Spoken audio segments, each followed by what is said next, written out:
بقول لك ايه، ما عندكيش عيش؟ طب زهقتي من العيش الفينو؟ تعالي خليكي تعملي عيش في ثواني هتجهزيه، ولا بيكنج باودر ولا خميره ولا زبادي ولا حليب ولا اي حاجه مكلفه، وهتعملي احلى عيش في الدنيا تاكليه جنب اي حاجه. ان شاء الله جربوه يعجبكم. صلوا على الرسول نشوف هنعمله ازاي.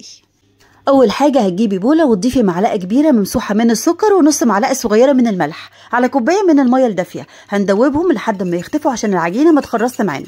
هنعاير 3 كوبايات من الدقيق ننخلهم متعدد الاغراض ونضيف الدقيق وبس كده. هي دي كل مكوناتنا، ولا حليب ولا حليب بودره ولا زبادي ولا زبده ولا اي حاجه خالص. سريع وفي ثواني هتعمليه.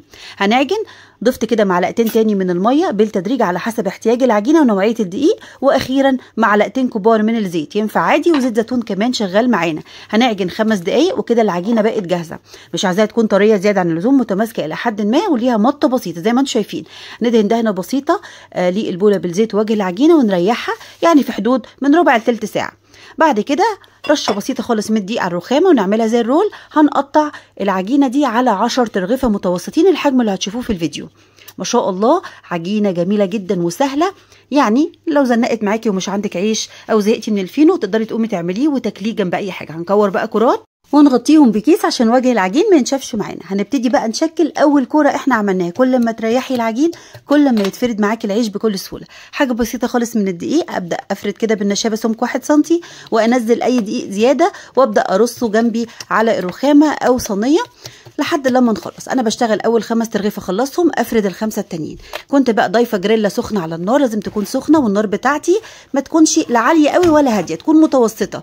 يبدا يستوي ويقب ويعلى معاكي. مش عندك الجريلا دي اي صينيه الومنيوم اقلبيها واشتغلي عليها. طبعا بتنضفي الجريلا او الصينيه بعد كل رغيف بمنديل عشان الدقيق اللي محروق ده ما يغمقش لون العيش. هبدا بقى ارصه في صينيه جنبي واغطيه بفوطه مطبخ نظيف عشان يحتفظ بالطراوه بتاعته.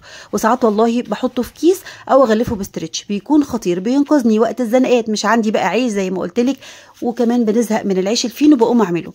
بيكون خطير بقى جنب اي حاجه، تحديدا بقى المشويات، شاورما الفراخ او اللحمه. انا كنت عاملاه في اليوم ده مع الكفته، طريقتها هسيبها لكم في التعليقات، الرابط بتاع الفيديو لازم تشوفوها بجد هتعجبكم جدا جدا. سهله وبسيطه وموفره واقتصاديه زي العيش بتاعي النهارده. زي ما انتم شفتوا كده مفيش اي حاجه فيه مكلفه، وفي ثواني هتقومي تعمليه في الطاسه او على الصينيه.